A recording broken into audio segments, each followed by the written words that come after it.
Twitter, que sigue bloqueado para el mundo de los civiles venezolanos, para el mundo de la gente de la calle, es la nueva plataforma en que la presidenta Delcy Rodríguez está desmintiendo las noticias falsas sobre su gobierno. Los presos siguen a la espera de nuevas liberaciones, las familias a la espera de nuevos anuncios. En Caracas, Santiago Martínez. Sí, Néstor, la nueva cuenta en Twitter, del gobierno de Delcy Rodríguez se llama Miraflores al Día, @almomento_m, @almomento_m. Y la descripción o la bio dice: perfil oficial de Miraflores al momento, defendiendo la verdad de Venezuela frente a las campañas mediáticas o noticias falsas. Palabras más, palabras menos, pues será una cuenta para desmentir o negar informaciones en contra o sobre el gobierno de la ahora presidenta encargada Delcy Rodríguez. Imaginamos que esto viene de la mano del recién nombrado también ministro de Comunicación e Información, Miguel Pérez Pirela, un conocido presentador de televisión, creador de contenido y que en un momento fue bastante crítico del gobierno de Maduro y por eso salió del canal del Estado por varios meses. Pero lo sorprendente, Néstor, volviendo al tema de la noticia de esta creación de la cuenta en Twitter o en X del Palacio de Miraflores, es que esta red social sigue bloqueada. No se puede acceder de manera libre. Todos los funcionarios del gobierno activaron sus cuentas la semana pasada, escriben por allí, pero el venezolano no puede acceder si no tiene el famoso o el llamado VPN que le cambie virtualmente la geocalización para así poder usar Twitter. Le preguntamos al ministerio sobre esta contradicción y la respuesta fue: consultaremos, porque también hay que resaltar, hay un canal de comunicación nuevo con los corresponsales donde se contestan algunas preguntas o se dan ciertas informaciones.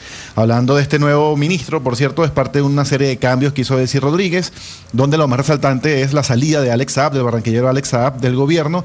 Él era, recordemos, ministro de Industria, pero ese despacho se unió al Ministerio de Comercio para crear un solo ministerio y fue asumido por Luis Antonio Villegas. En esos varios cambios que hubo, el nuevo ministro de Comunicación, como te decía, es Miguel Pérez Pirela, quien estaba allí, que era Freddy Ñáñez, ahora es ministro de Ecosocialismo, que es el Ministerio de Ambiente, y quien está en el Ministerio de Ambiente es ahora ministro de Transporte, es decir, toda una serie pues de cambios. Por cierto, esto sobre el tema de la cuenta en X nueva, ahí desmintieron, por ejemplo, el supuesto comunicación que habrían tenido Diosdado Cabello con Estados Unidos antes de la captura de Nicolás Maduro. También negaron una supuesta condecoración al director de la CIA y también negaron que Delcy Rodríguez haya estado en el radar de la DEA en los últimos años. Pero también en temas de calle acá en Venezuela, Néstor, en al menos 5 cárceles venezolanas se cumple ya más de una semana de familiares de los presos políticos en protesta o en vigilia para exigir la liberación o la excarcelación de todos los presos políticos, tal y como se informó o se prometió el pasado 8 de enero. Acá en Caracas, la mayor concentración está en la llamada Zona 7, que es una cárcel de la Policía Nacional al este de la capital, en la zona de Boleíta,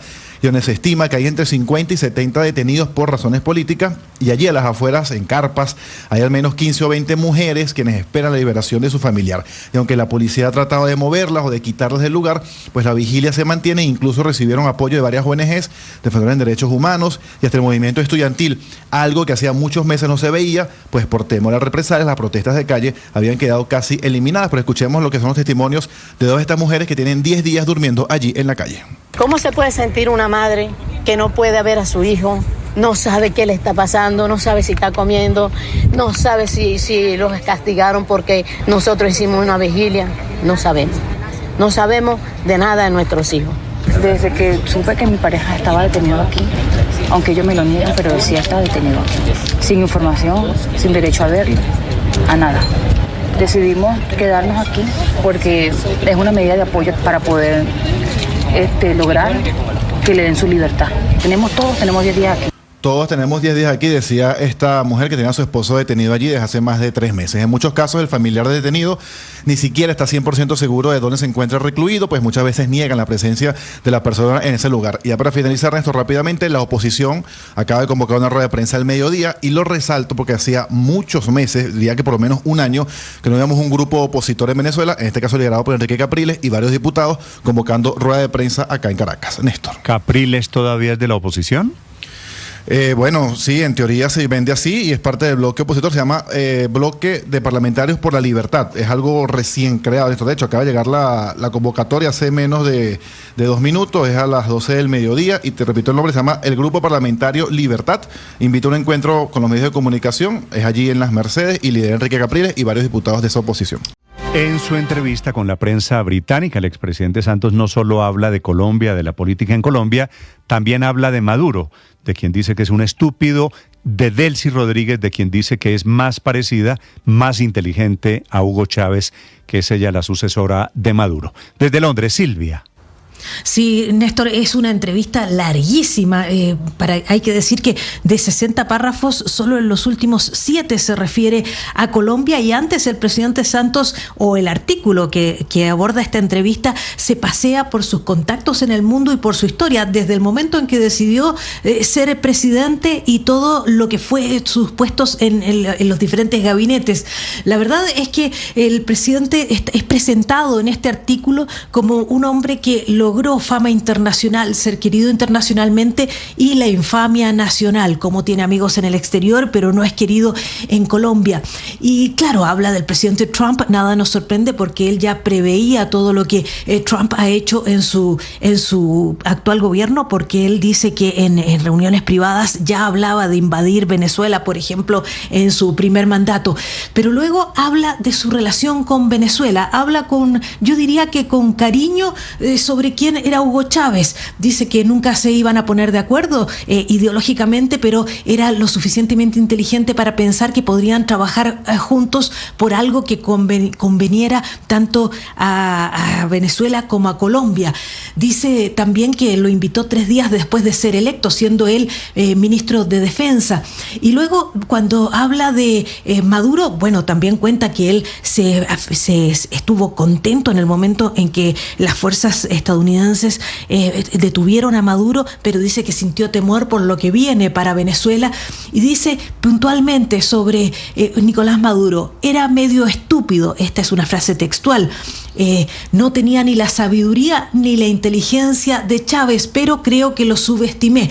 Y luego sobre Delcy Rodríguez, dice que ella es más inteligente, que es más parecida a Chávez, y que la verdad cree que, dice, es muy capaz, muy inteligente, se parece más a Chávez que a Maduro. Esas son sus palabras exactas sobre Delcy Rodríguez. Y luego es cuando entra en lo que habla de Colombia, y ahí tanto el periódico como el expresidente Santos son durísimos con el presidente Petro.